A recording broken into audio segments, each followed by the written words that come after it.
ce qui est un progrès et ce qui est une régression, ou ce qui est du surplace.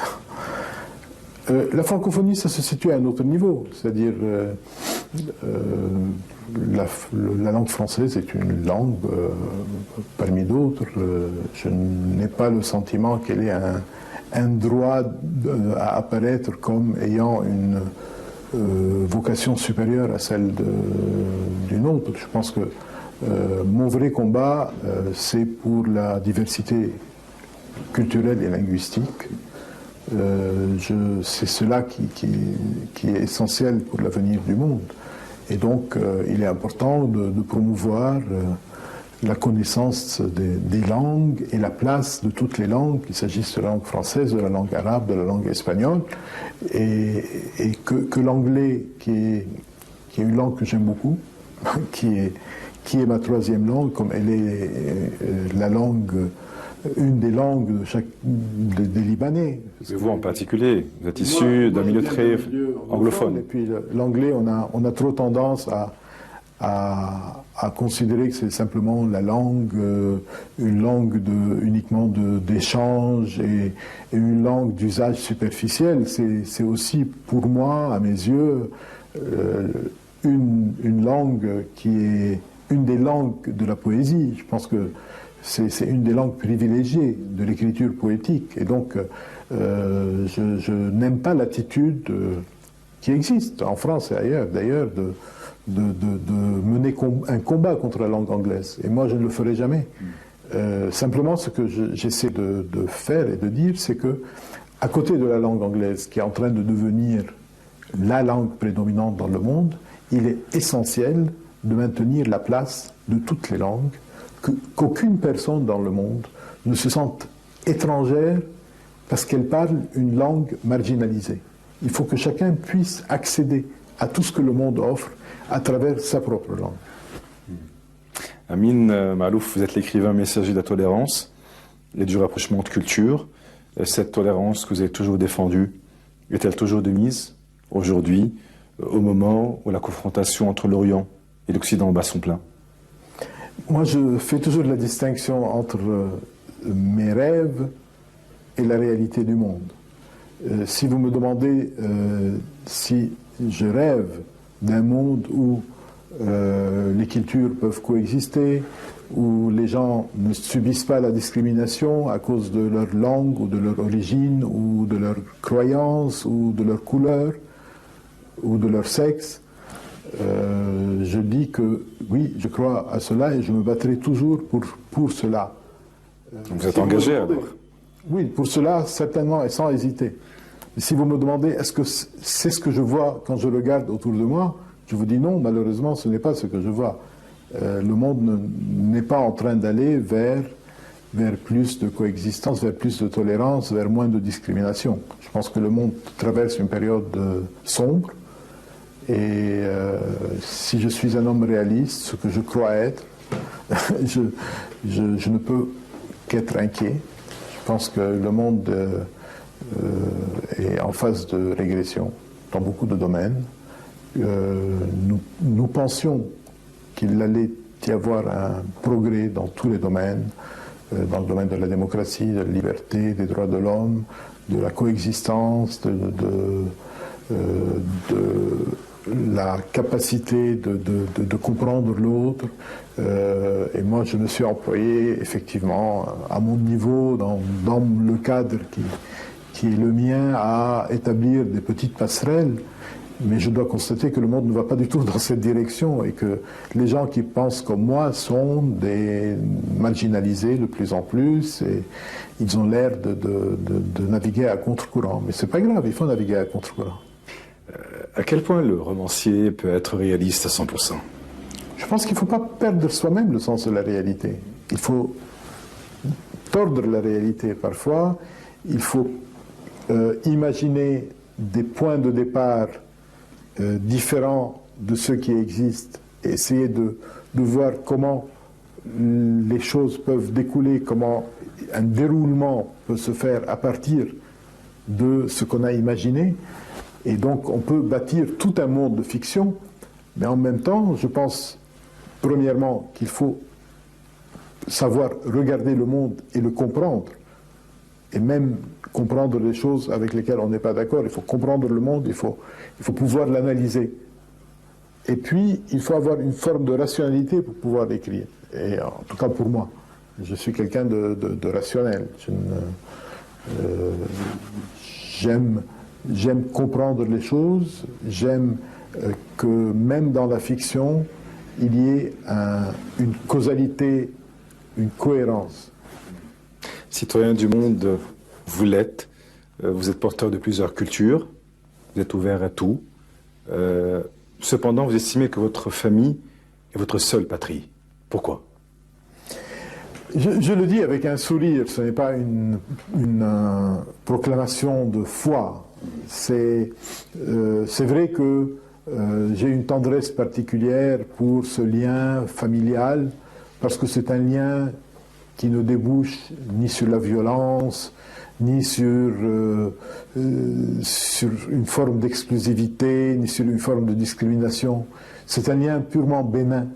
Des gens qui portent le même nom, qui sont vaguement issus d'un même ancêtre et qui, à cause de cela, se reconnaissent entre eux et ressentent une sorte de solidarité entre eux.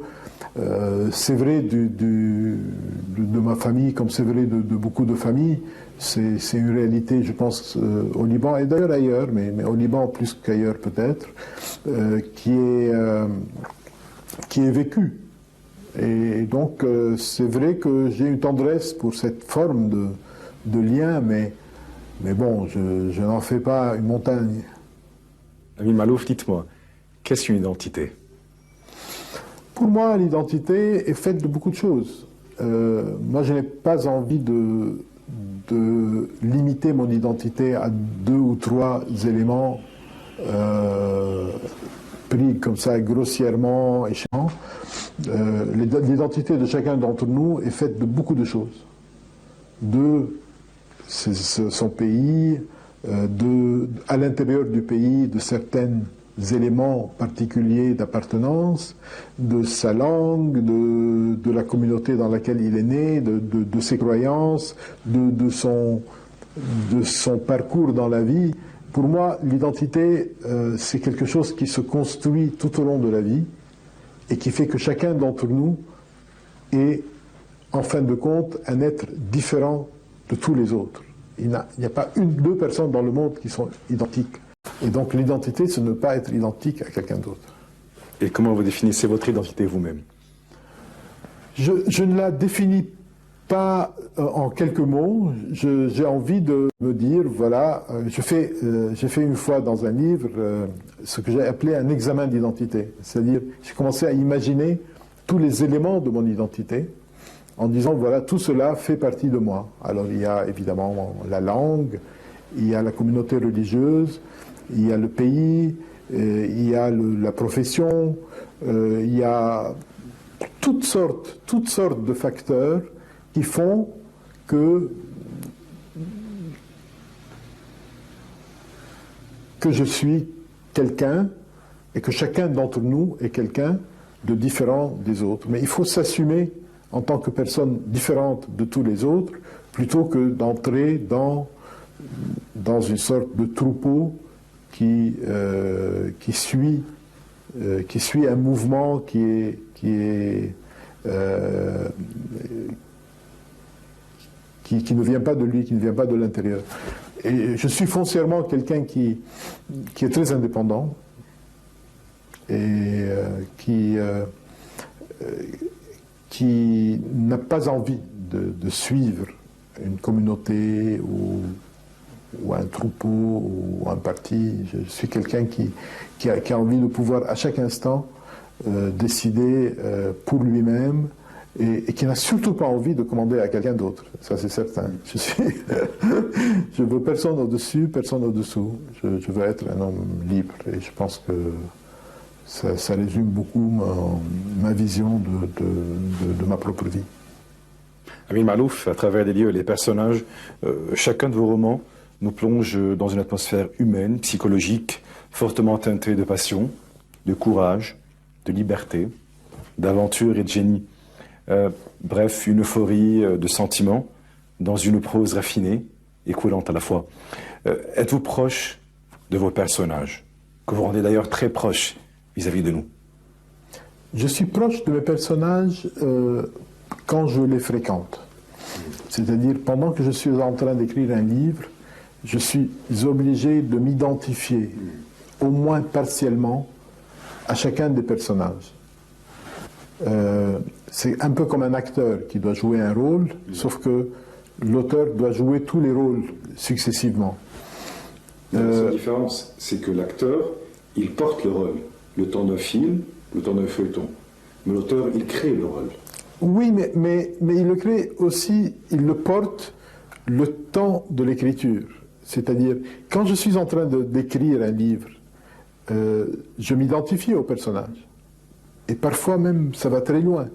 C'est-à-dire, je commence à me comporter dans la vie un peu comme certains personnages principaux du livre que je suis en train d'écrire.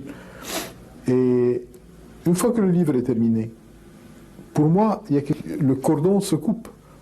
Je n'ai plus de lien avec ces personnages. Si j'ai un lien, mais ça devient un lien historique. J'ai un rapport très particulier d'ailleurs. Quand je suis en train d'écrire un livre, même si c'est un livre de 500 pages, il arrive un moment où je connais ce livre pratiquement par cœur. Pas tout à fait par cœur, je ne serais pas capable de le réciter, mais si vous me dites, vous me prononcez les 2 premiers mots d'un paragraphe à la page 243 ou 128 ou 450, je sais de quel paragraphe il s'agit et je sais comment ça continue. Donc j'ai vraiment tout le livre à l'esprit pendant que je suis en train d'écrire. Et à l'instant où je vois le livre imprimé, j'évacue complètement de ma mémoire tout ce que je savais. Je ne suis plus du tout capable de mémoriser tout cela. Et j'oublie complètement. J'oublie parfois même les personnages. Je ne garde qu'une idée vague de ce livre, parce que c'est la seule condition pour que je puisse me plonger pleinement dans un autre livre qui va concerner d'autres personnages, une autre époque, une autre atmosphère. Qui vous ressemble le plus parmi tous ces personnages? Tous au moment où je suis en train d'en parler. Dans le périple de Baldassare, vous évoquez les croyances et les peurs liées aux sentiments de fin du monde à travers la figure d'un homme du XVIIe siècle qui hésite entre science et magie, astronomie et astrologie, superstition et foi. En quoi cet homme vous ressemble le plus? J'avais failli prendre comme exergue de ce livre, Le périple de Baldassare, une phrase de Goya qui disait « Le sommeil de la raison engendre des monstres ». Et c'est vrai que ce personnage et moi, nous avions peur, et nous avons toujours peur de cela, d'arriver dans un monde où la raison se perd et où apparaissent les monstres. Et c'est certainement une inquiétude permanente que j'ai depuis longtemps, et malheureusement pour longtemps. Vous êtes donc un homme superstitieux? Ah non, je ne suis pas superstitieux. Enfin, j'ai peut-être quelques superstitions, mais non, je ne suis pas. Je ne suis pas un homme superstitieux. Je suis... non, je suis plutôt quelqu'un de rationnel, mais en même temps, je suis attentif à tout ce qui arrive. C'est-à-dire, s'il y a un phénomène qui se passe et qui n'a pas d'explication rationnelle, je ne suis pas de ceux qui disent d'emblée, non, ça ne s'est pas passé comme ça puisque je ne le comprends pas. Je me dis, effectivement, il y a quelque chose d'étrange que je ne comprends pas. Il y a peut-être une explication simple, mais peut-être qu'il y a une explication beaucoup plus compliquée qui ne correspond pas à ma rationalité. Et je reste ouvert à une chose pareille. Mais dans l'ensemble, je suis plutôt quelqu'un de rationnel. Je ne suis certainement pas quelqu'un qui risque de s'embarquer dans des croyances farfelues. Non, c'est vraiment pas... c'est vraiment pas mon genre. Non. Encore une question dans cette partie. À travers ces différents personnages, y a-t-il un visage universel qui se répète en racontant les différentes situations? Sans doute. Sans doute. Je ne serais pas capable de dire avec précision, mais c'est vrai que dans beaucoup de personnages qui jouent des rôles dans mes livres, il y a quelque chose de moi, de mon parcours et de mes idées, forcément. C'est évident pour Baldassar, par exemple, c'est évident pour Léon l'Africain et pour Omar Khayyam, pour d'autres. Même des personnages historiques, quand je les reprends, je leur donne malgré tout, volontairement ou pas, des éléments de ma propre sensibilité. Et donc, oui, c'est vrai. الرواية أمين معلوف صياد الجوائز وأحد الكتاب الأكثر مبيعا في هذا العالم. نعود ونلتقيه بعد هذا الفاصل، خليكن معنا.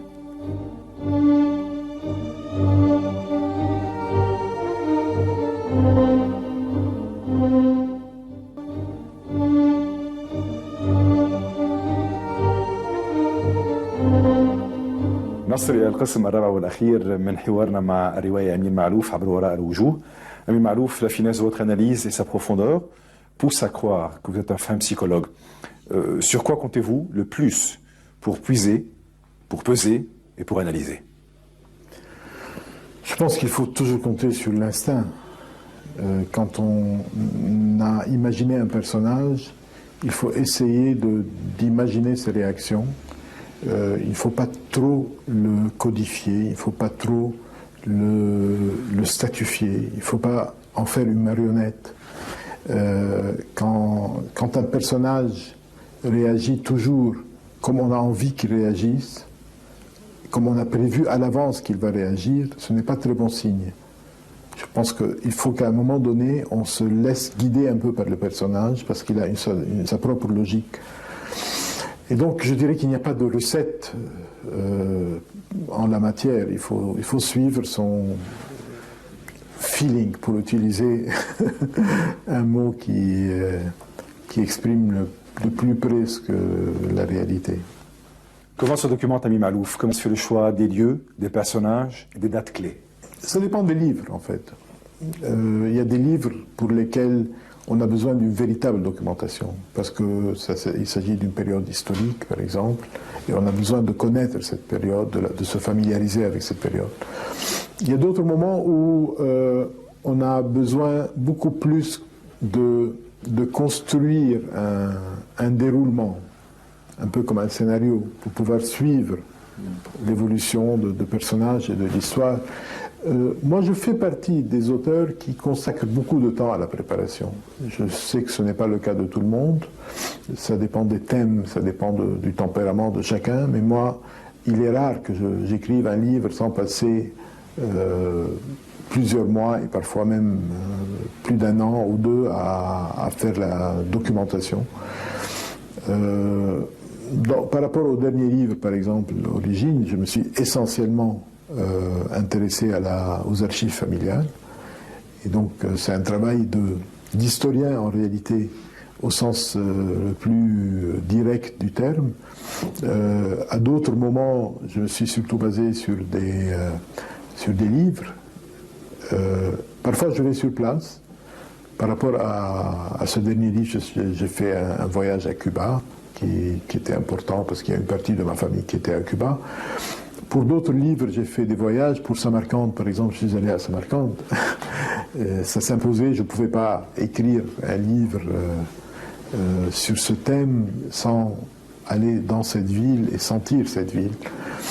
Dans l'ensemble, j'essaie de me familiariser avec le sujet et je dirais même que c'est un des moments les plus agréables dans mon travail. Et quand on commence à écrire, on doit s'arracher un peu pour écrire. Mais quand on fait de la recherche, c'est un plaisir pur. Amin Malouf, vous dites que le Libanais aime son pays, mais cultive aussi la passion de l'exil. Est-ce le cas chez vous? Et après 30 ans de vie en France, est-ce que vous sentez toujours que vous êtes en exil? Au début de l'émission, vous avez évoqué le mot « la gherbe ». Pourtant, vous êtes quelqu'un ouvert à tout. Vous êtes un citoyen du monde et vous portez en vous l'Occident et l'Orient. Et d'ailleurs, vous luttez afin qu'il y ait une passerelle entre ces deux mondes-là. Pourquoi l'exil? Pourquoi toujours l'exil? Je ne suis pas quelqu'un qui parle souvent de l'exil. Si, je parle souvent de l'exil, mais je n'utilise pas beaucoup le mot exil. Ce n'est pas un mot qui revient souvent dans mon vocabulaire. C'est vrai que le mot gherbe en arabe, il a le sens de absence provoquant la nostalgie, en quelque sorte. L'émigration. Et c'est vrai que c'est une chose qu'on ressent. Moi, je ressens constamment une certaine nostalgie envers mon pays, envers mon village, envers le passé aussi, mon enfance, les gens qui étaient autour de moi dans mon enfance et qui ont disparu. Et je suis quelqu'un qui essaie d'être positif. À partir du moment où il s'installe dans un pays, il a envie d'adopter le pays sans abandonner son pays d'origine, mais j'ai envie de m'impliquer pleinement. Mais en même temps, c'est vrai qu'il ne faut pas se leurrer. Il ne faut pas s'imaginer que les barrières disparaissent. Je pense qu'il y a toujours des choses qui vous rappellent que vous êtes un exilé. Je pense que tous les exilés le sentent, mais il ne faut pas en tirer de mauvaises conclusions. Je pense qu'il faut considérer que l'exil a des aspects négatifs, mais en même temps, c'est une ouverture sur le monde. Je pense que les Libanais, c'est vrai qu'ils souffrent de l'exil, mais ils sont heureux aussi d'être répandus partout dans le monde. Ils sont heureux d'avoir un bras du côté du Brésil, un autre du côté de l'Australie ou de l'Amérique du Nord. C'est une aventure superbe d'être partout dans le monde. Et je pense qu'on aurait tort de vivre cela comme étant simplement un malheur subi par le pays, même s'il y a toujours un aspect qui contient un malheur, une souffrance, une tristesse. Justement, après avoir mené l'enquête sur Boutros, votre aïeul, est-ce que vous êtes découvert vous-même? Oui, ce n'était pas mon but de me découvrir. J'avais envie d'abord de le découvrir, parce que c'est quelqu'un dont le nom était souvent mentionné dans la famille, mais on savait très peu de choses de lui. Et j'ai eu envie de reconstituer sa vie. C'est une figure intéressante pour toutes sortes de raisons, mais entre autres parce que c'est quelqu'un qui a hésité constamment entre partir et rester, et qui l'a écrit, et qui a, avec une argumentation rationnelle et émouvante à la fois. Et je m'identifie beaucoup à ce qu'il a dit, c'est-à-dire quand il dit qu'il ne faut pas partir, qu'on ne peut pas abandonner son pays, ses terres, sa maison, sa famille et s'en aller, je respecte énormément parce que je pense que c'est une attitude vraie et sage et admirable. Et en même temps, je sens à quel point il avait envie de partir parce qu'il souffrait, parce qu'il était complètement désillusionné par tout ce qui arrivait autour de lui. C'était l'Empire ottoman à l'époque, mais ça aurait pu ne pas être l'Empire ottoman, parce que ce qui est venu après l'Empire ottoman, et ce que nous avons connu dans notre jeunesse et jusqu'à aujourd'hui, suscite autant de désillusions que ce qu'il a connu lui-même. Et donc c'est vrai que je m'identifiais tout le temps à lui quand j'entendais certaines choses ou que je lisais certaines choses qu'il écrivait à propos de ses déceptions après la révolution turque par exemple ou à telle ou telle occasion. Je me sentais proche, j'avais l'impression qu'on pouvait écrire ça exactement aujourd'hui. S'identifier à lui est une chose très normale. Parce que moi, j'ai relevé ici la plus belle phrase du livre, où vous dites « Nos ancêtres sont nos enfants. Par un trou dans le mur, nous les regardons jouer dans leur chambre et ils ne peuvent pas nous voir. » C'est vrai que j'ai éprouvé une profonde émotion à l'égard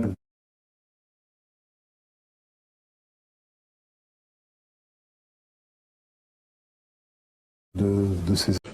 Il y a un endroit aussi dans le livre où je dis que vous avez été mes géniteurs et moi je suis en retour votre géniteur tardif ou quelque chose comme ça. Et c'est vrai, j'avais l'impression qu'ils ont été mes pères et que je suis tardivement leur père à partir du moment où je les découvre enfants, grandissants, je les découvre jeunes et j'ai une attitude protectrice envers eux.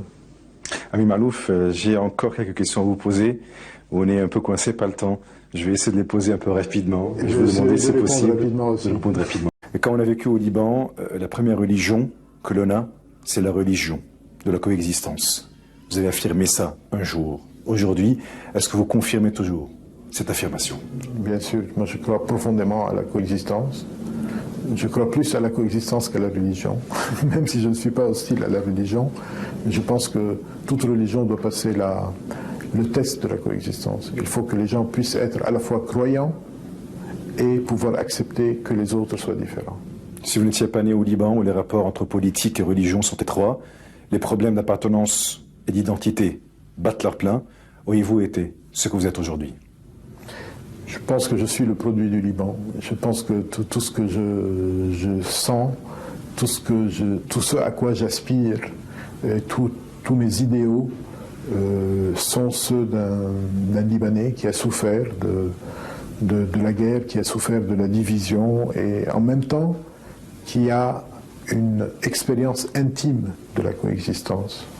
Peu de gens à travers le monde ont une connaissance intime, une expérience intime des grandes religions qui se partagent le monde, comme les Libanais. Et c'est ça qui nous donne un rôle privilégié et souvent des souffrances privilégiées. Pourquoi l'homme commet des crimes au nom de la religion? D'où provient cette identité meurtrière?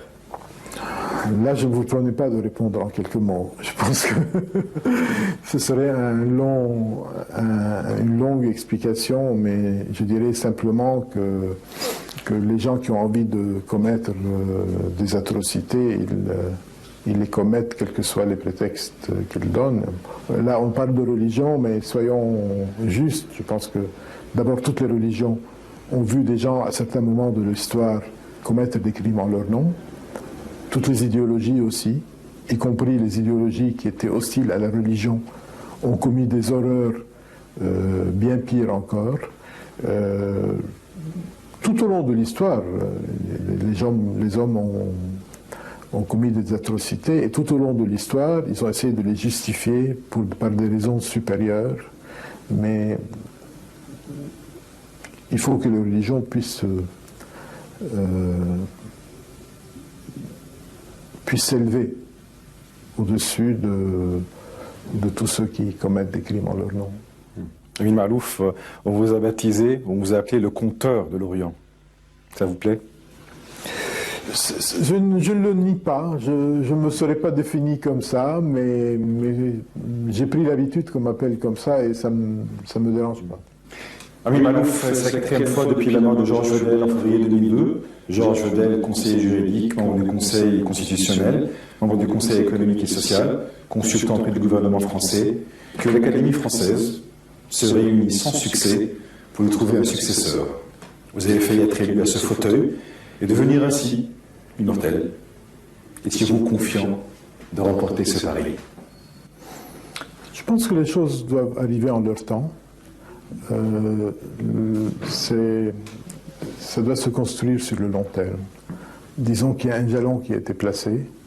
Je n'ai pas tellement envie actuellement d'avoir cette contrainte, parce que c'est pour moi une contrainte. Comme vous le savez, j'ai pris l'habitude de vivre à l'Île-Dieu une bonne partie de l'année, ce qui ne sera pas possible lorsqu'il faudra se réunir chaque jeudi, parce que ce sont les réunions de l'Académie, chaque jeudi de la fin septembre jusqu'à début juillet. Et moi, je suis quelqu'un de consciencieux. Si je m'engage, je devrais participer à ces réunions. Et donc, j'ai encore une hésitation. Je crois que je n'ai pas tellement envie de me présenter dans l'immédiat. Georges Vedel a été élu à 88 ans à l'Académie française. Je ne dirais pas que j'attendrai jusque-là, mais je pense qu'aujourd'hui c'est un peu tôt pour moi. Inch'Allah, arrive. Maalouf, j'arrive là à ma toute dernière question. Vous êtes messager de la langue et de la culture française. Après une longue vie, souhaiteriez-vous vous reposer au Panthéon ou à Ain Abou? Ain Abou. أنا بتشكرك على المشاركة بحلقة من برنامج وراء الوجوه. يعني طبعا سعادة لي أني حاورك أني ألتقي فيك. رح أطلب منك تنربح وقت ونربح من كلامك أنك توقع هذا اللقاء على طريقتك. تفضل. بالعربي أو بالفرنساوي؟ بالعربي. يعني حكينا عن مواضيع كثيرة وبلحظة بأكثر من لحظة من خلال اللقاء نسيت إنه عاملين لقاء على التلفزيون وحكيت كأنه بس قاعدين هيك أصدقاء وعم نحكي. ويمكن هذا أفضل شيء ممكن يصير معي على التلفزيون، لأنه ماني معود على التلفزيون ولا بكون مرتاح عادة على التلفزيون، بس نسينا التلفزيون شوي. هالشي بيسعدني. أنا بتشكرك وبتأمل نرجع نتلاقي قريبا سوا. بكل سرور. أصدقائي المشاهدين، كنا من باريس بضيافة الروائي الكبير أمين معروف. بتأمل تكونوا استمتعتوا بهذا اللقاء. بعود برجع بلتقي فيكم بالأسبوع المقبل بنفس الوقت. تصبحوا على خير.